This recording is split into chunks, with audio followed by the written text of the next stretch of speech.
Hello and welcome to the Green Door Life. My name is Shannon Morse, and this is probably the 10th episode that we're on right now as we're bringing our amazing network of practitioners, instructors, and coaches to these kind of interviews where we get to really look at all of these different tools that we have available for us right now as we're going through this experience of practicing shelter in place during the coronavirus. So right now it is April 2nd, and I feel very excited to be here with Enrique Gonzales, who's a peak performance and strategy coach. And we talked a little bit before this interview started about what we're going to cover today. And it's something that's super close to my heart, so I'm super excited about it because this stuff really, really works, you guys, and it can apply to absolutely anybody in the world.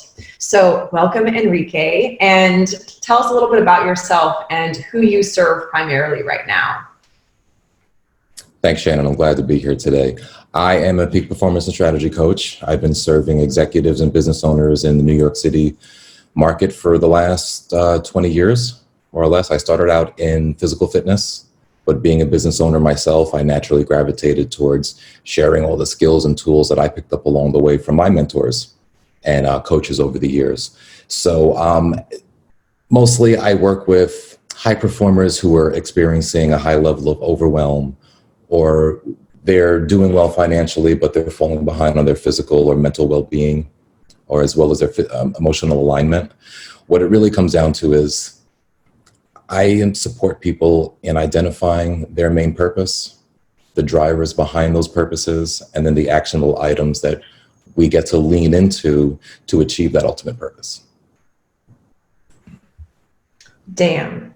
I'm like, well, that sounds pretty freaking amazing. And just through our communications already, you hold such a grounding force. And I can imagine that those who have a chance to work with you probably feel pretty well directed in terms of how to understand that for themselves. And I think this is also one of the reasons why I'm really excited for this interview, because as we were talking, we were looking at, okay, so for people who are those high performers that you work with, and for people who are looking to really come into alignment with their purpose during this time, what do you feel can be that thing that they put into place to maintain that stability and to really continue to move forward with that direction, regardless of circumstance? Well, I feel that it ultimately comes down to how much you value your time. Like, do you value your time? You know, if you're used to working for yourself, then you know how important time management is and really prioritizing your goals and your action steps in a certain order that really drives you towards your ultimate results. When it comes to working within a team, we know that there's shared time, shared accountability, and shared space, whether you're a business owner or an employee. Now, if a person is very much used to having their time structured for them, the 9 to 5, the 8 to 6 sort of lifestyle, to be then on your own at home in a place that's supposed to be your comfort place, and to know that now it's your job to make that your home office, that can be very challenging. And what it really comes down to is appreciating the fact that there is no commute. You know, there is less needless professional socializing. You know, not that socialization is needless. Of course, the need for connection is one of the 6 human drivers towards happiness and fulfillment. But we know that there are a lot of times that there are hours we spend outside of the home that could have been better spent. And now that we've localized our time in the home, now this is it's our safe place and our office. It's our war room. How do we actually structure our time is going to play it's going to have a huge effect on the ultimate outcome of every single day. And if we're not going to end up being stir crazy at the end of the day and we can't sleep because we haven't accomplished much and things are falling off or we haven't been focused during the day, that just comes down to a lack of planning. It's how you end your day and how you begin your day that are really going to help us to really flourish in this shelter-in-place environment. You just made me realize how all of those happy hour sessions with people who are in the corporate structures, just finishing your day and then going right into happy hour or having any sort of like those social work engagements, they don't exist anymore right now. And so just to your point, there is so much time that we're getting back. And I think it's that adjustment that you're talking about, where it's an opportunity for us to value our time now and to look at what's really important. And we can really see it as an opportunity, right? To just kind of reflect and reset. And so what you've done for yourself so far, how have you kind of given yourself a structure for your day? And what would you recommend for others as well? I always suggest that we start the day with two things: movement and breathing. So immediately when you wake up, many of us have the habit of grabbing our phone, checking our messages, looking for fires to put out as soon as we get up, things that we really can't ignore.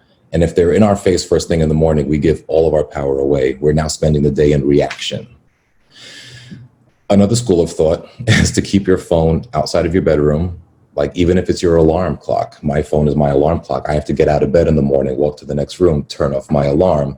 Sometimes I walk back to my room, I stand next to my bed and I contemplate going back to bed, but 9 times out of 10, I decide to just start with my day. And all I do, simply 3 to 5 minutes, do some squats, do some sit-ups, do some burpees. I get my body moving, I get my heart rate up.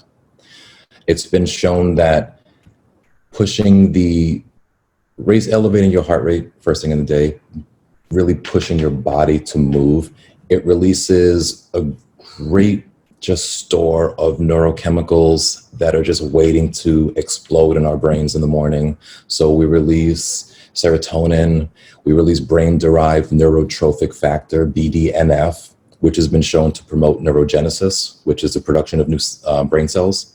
It's also been shown to increase neuroplasticity, which really increases our ability to learn, to think of, to gain new skills, to take in information in a much better way.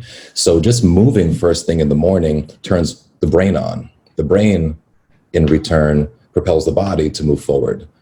Now, if you take this elevated state and you actually take a quiet moment to yourself, I'll set an alarm for probably 6-7 minutes, usually just about 7 minutes.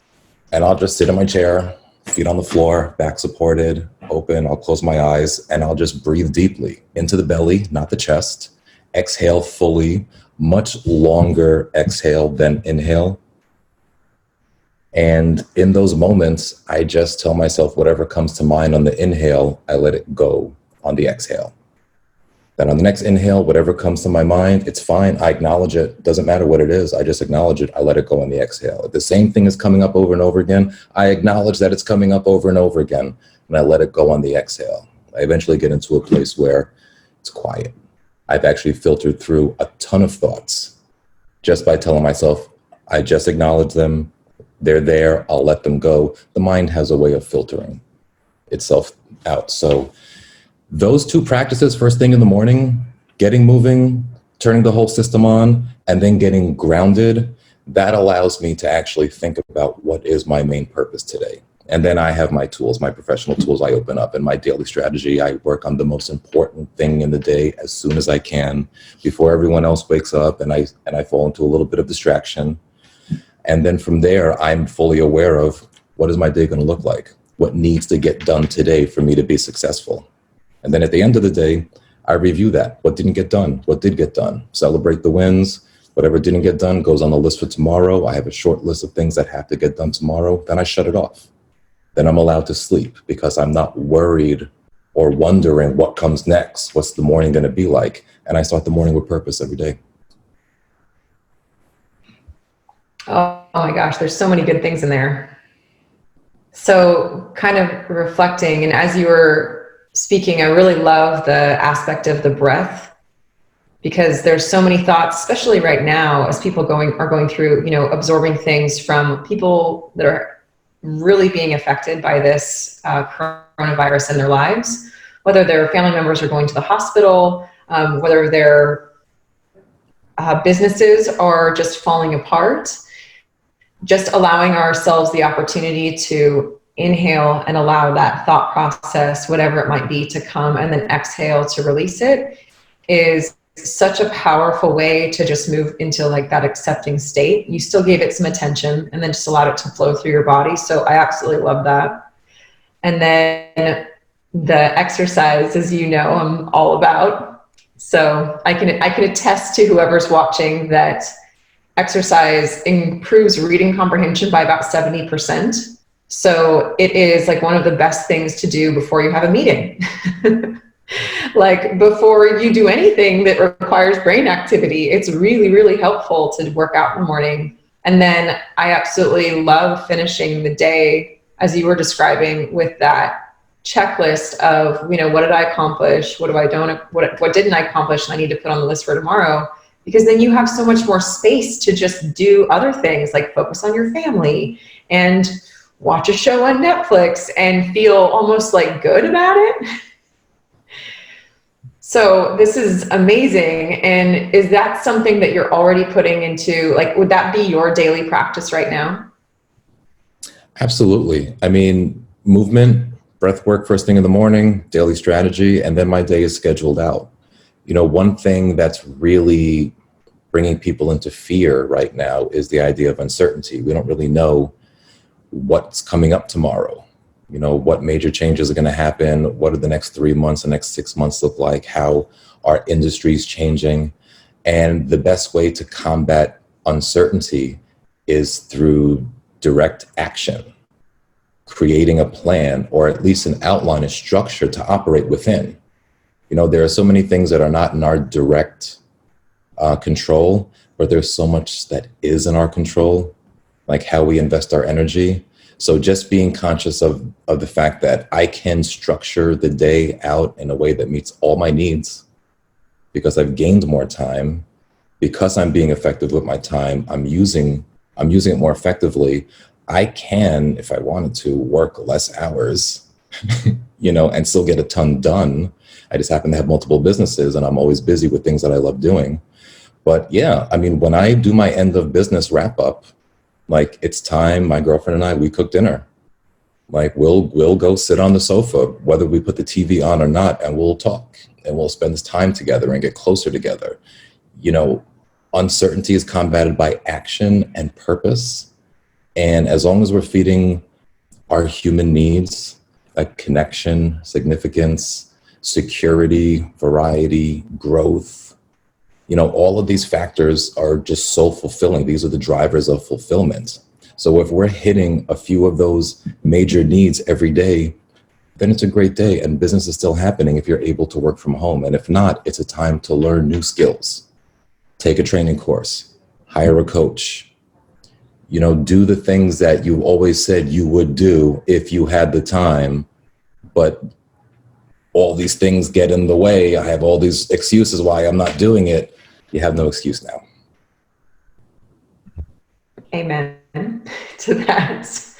So you let me know another question that I have for you. So when we look at schedule, right now, you know, we're kind of looking at like the overall schedule to keep our own foundation of health set. But what about scheduling in things like relationships? When we do have that work schedule, like, do you have a specific kind of mentality around, I want to have a set time when I spend time with my loved ones, even if it's like a phone call with a family member or with your partner, or if you have kids? Like, do you have a strategy around how you communicate with each other, how you set time for that kind of connection to come into the day or the week? Sure. My girlfriend and I are both working from home, and we know that there's going to be a free half an hour between the two of us where we would usually eat breakfast. We get that time together. We know that we're going to eat lunch sometime between noon and 2, maybe, you know, and we discuss our schedules in the morning and see what's going to work. And if you're working straight through that block of time, then I'm going to go make something and put it on the table next to your computer, because we can all do working lunches. And if we're in a business where we usually take half an hour for lunch, an hour for lunch, well then we have all the time in the world to sit and actually eat and speak together. And we do our best to wrap up the business day by a certain hour. I mean, we're both in businesses where things are changing rapidly, and, you know, we might get a phone call late at night. And as long as both of us are cool with the idea that, hey, we're eating dinner, but, you know, you just got this phone call that you have to take, I'm not going to get my feelings hurt about it, then everything flows through well. And we have all this time together that we don't typically have because we're not going to different offices. So right now we're winning. So when it comes to just having that dedicated time together, really whatever we can get, we appreciate. And when we're really effective with our scheduling, we actually put aside quite a bit of high quality time. And I think we're both really benefiting from it. That's awesome. Because I think inside of that strategy for, how to be successful in terms of like business structures and productivity, sometimes it feels like we overlook how important it is for that relationship structure and that connection to be really valued as time as well, to be put into place. Because if that isn't, functional, then everything else is definitely impacted. So I think it's really nice to hear how you've set up that understanding and open line of communication with each other. And I think sounds very healthy. And it's so cool, as you've shared with me, that you guys are like getting closer and closer together throughout this experience, which is awesome.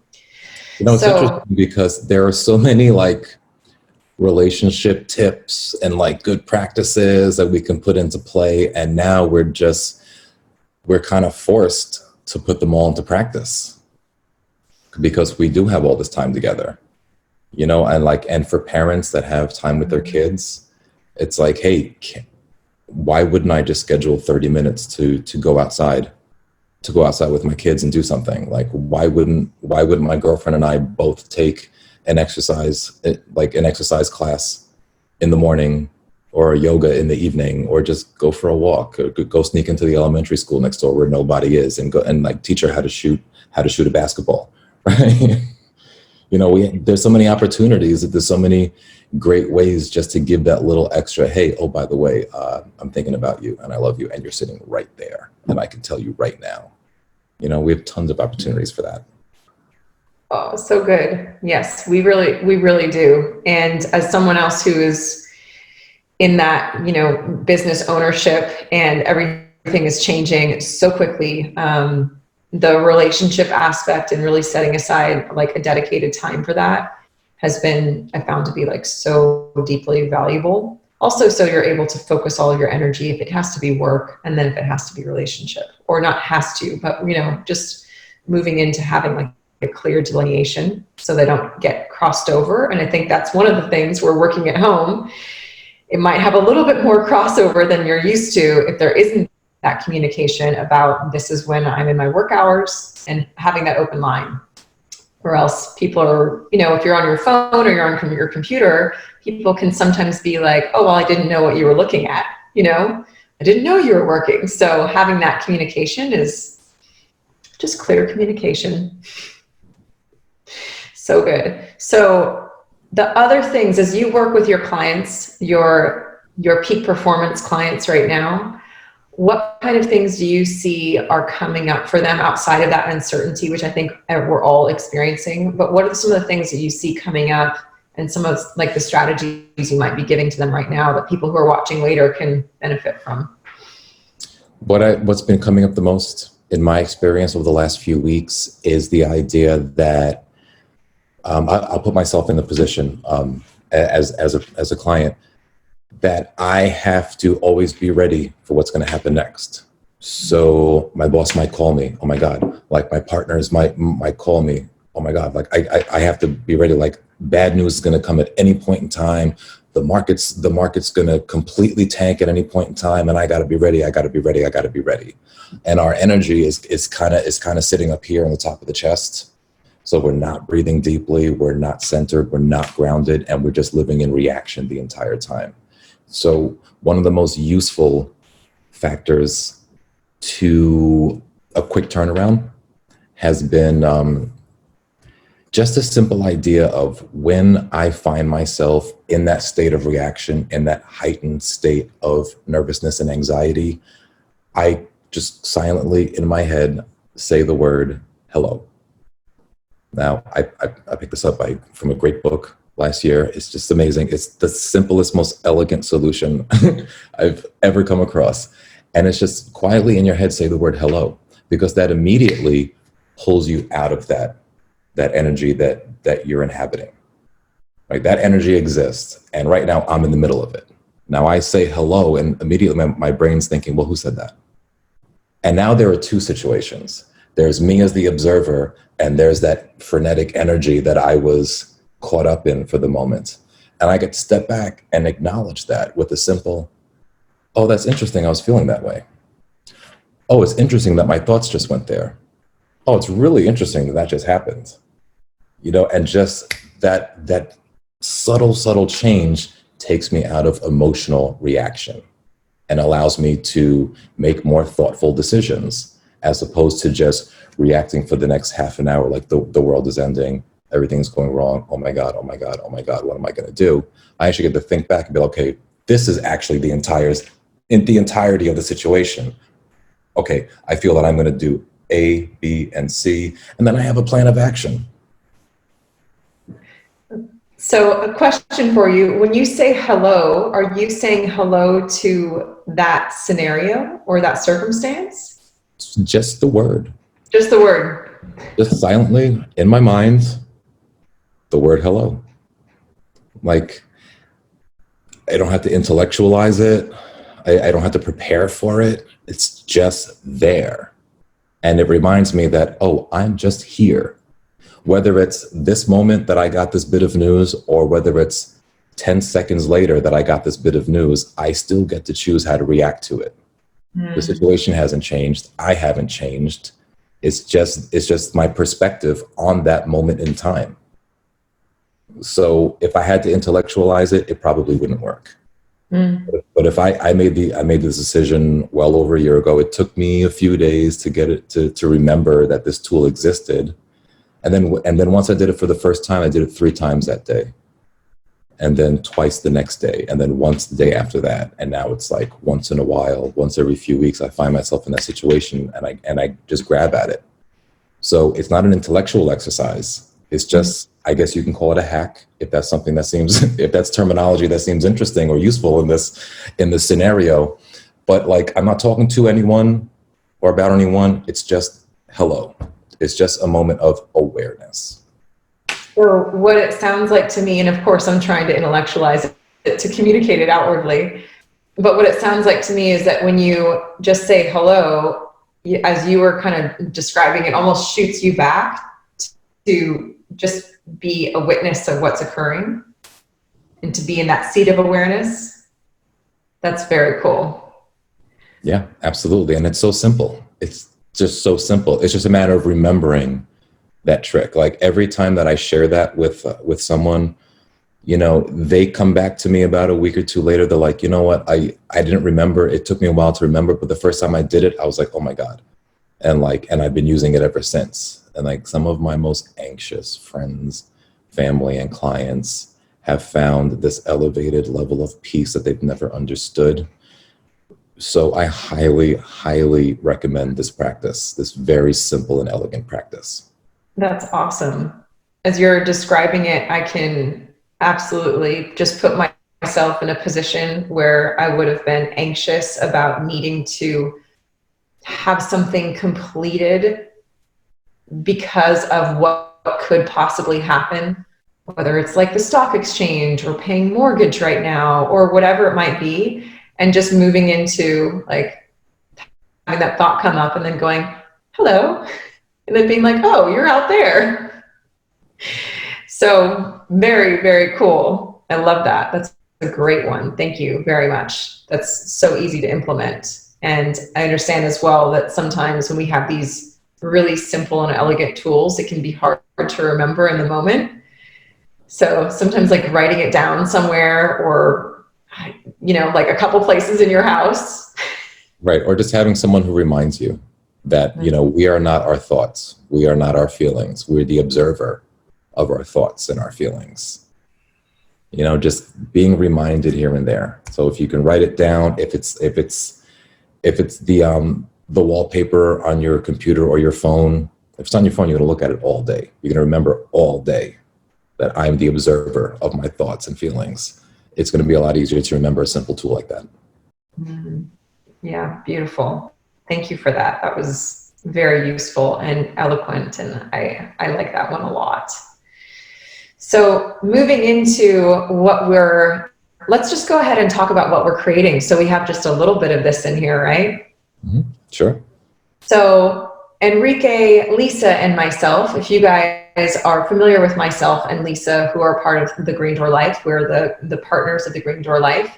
And then we have Enrique, who's the owner of Titan. So would you say it's Titan Productions or just Titan? What do you prefer? Personal Titan is a transformational coaching company that I own, that's been in operation since last year.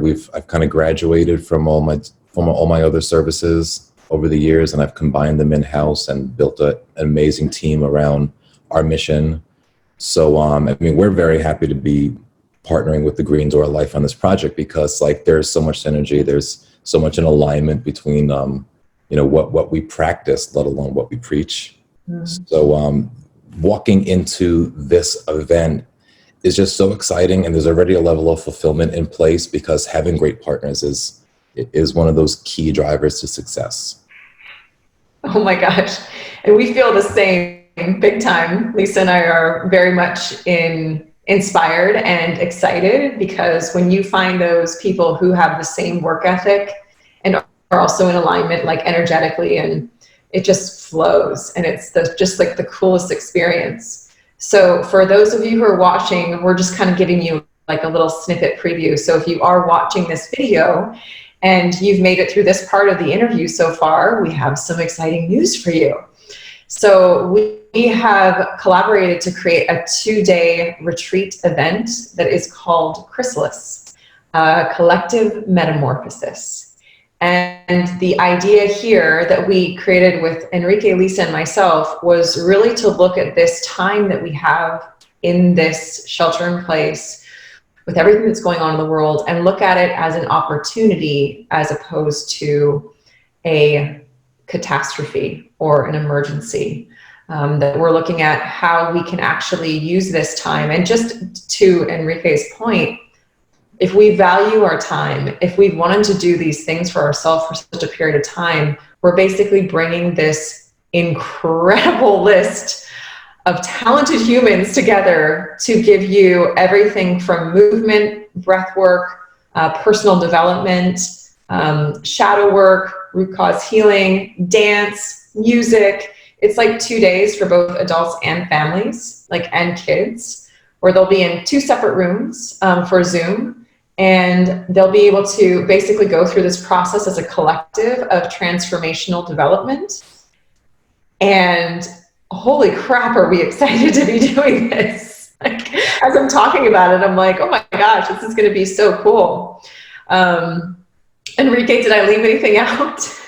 You didn't leave anything out. We're really driving towards the ideals of embodiment when it comes to this. And look, we're in the age of social distancing, right? And we're actually moved into virtual space in most things that we do. And, historically, there's not a lot of connection online, on social media. It can leave you very flat. It's not the same as like in-person interaction, or even getting on the phone with someone, interacting with them in that way. Now we're in a place where we have the phone, and we have Zoom, and we have our social media, and this is the way that we are all connecting for the most part. So it's an amazing opportunity to take a tool that already exists, that we've been underutilizing because something better is in place, actual human interaction, and really turning it around. And instead of just reacting to the situation we're in, building something, building an engine for growth, like growth over multiple, as business owners, we're often thinking about our niche, like our niche, like who are we here to serve? And the fact is that right now we all need support, and we need different levels of support, different types of support. So this event that we're putting together, like Lisa said, there's movement, there's embodiment, there's mindfulness, there's healing and dance and social connection and growth and significance and accountability. So this is really an opportunity for us as a species to say, you know what, our time is worth more. Our energy is very, very valuable. Let's be very mindful about how we share it with one another. how we impact one another and draw significance from the fact that we can actually show up in each other's lives in a very powerful way in a group sense, even though we're being asked to keep distance from each other. We can't shake hands, but it doesn't mean we have to close off our hearts or our minds to each other. Yes, absolutely. And then I also want to make sure that we kind of go over that part of the intention of this workshop as well, this retreat, this virtual retreat event, because it is set up like a retreat, except virtual, is to also allow support to come into some of these smaller businesses, these studios who have a huge overhead to cover, but they are so talented and they're so gifted in the classes and the workshops that they provide for people in person. So this has also been our way to really pool the talented coaches and presenters and teachers that we have in our networks together to really just lay out this beautiful design of hitting all the areas of our self-growth, and doing it in a way where we're all like cocooned at home and we have the space to do some deeper work if we choose. And then it also gives us the opportunity to support people who have supported us in the past. Like, it's supporting while being supported, which I think both of us, as we've talked about it, that really feels very good. It feels good to not just to provide a service for those who are consuming, but for those consumers to actually be providing something as well, just through their participation, and through purchasing. I mean, it's just as simple as that. And right now, because we're all in this together, it really is like this opportunity that if you're in a space and you want to learn from these incredible humans and be in that collective space with these incredible humans, you're also able to like share gratitude if it's like you worked with them in the past or you're looking to work with them in the future. When we come out of this, it's an opportunity to pool that gratitude and join in this kind of experience. So I just see wins all over the place. Yeah, I think the key word here, and you said it a few times just now, is gratitude. You know, connecting to that feeling of gratitude. If I could answer your earlier question a bit more accurately, you know, like the way to really get centered and grounded and work towards your purpose is to be grateful for what we do have. You know, there are terrible things going on out there in the world, and those of us who are kind of stuck at home, we're rather fortunate to be in this position. You know, our income might be slowed up depending on our businesses. There's a ton of uncertainty, but to return to gratitude on a daily basis really keeps everything in perspective, keeps our energy balanced well, and just allows us to keep our focus on our purpose and the opportunities as opposed to the obstacles and the idea of fear. Yes, thank you for reflecting that again. Yes, that gratitude is so valuable, and I completely agree. Our meditation this morning was all about gratitude, so that's directly in alignment. I'm so glad we got to do this today, and thank you 1,000 times. You gave such good information. Oh my gosh, that just looking at that hello exercise, first and foremost, that's going to be a total winner. It is a winner. And also I really loved hearing about the performance schedule, because I do see it as a performance schedule, like how to really ensure that you're supported in your performance aspects. And we're so excited to do this retreat with you, Lisa and myself. And so thank you so much for joining. This was awesome. This was a lot of fun, and I am extremely excited for this event. If not for anything else, it's a way to add value, to gain significance, to ensure growth, and just to get a little more connection. So thanks for having me today. Yes, absolutely. I think we're all looking for that connection, experiencing it, and being grateful for it. So thank you guys for watching. Again, this is Shannon Morse and Enrique Gonzales from The Green Door Life and Personal Titan, and we will see you next time.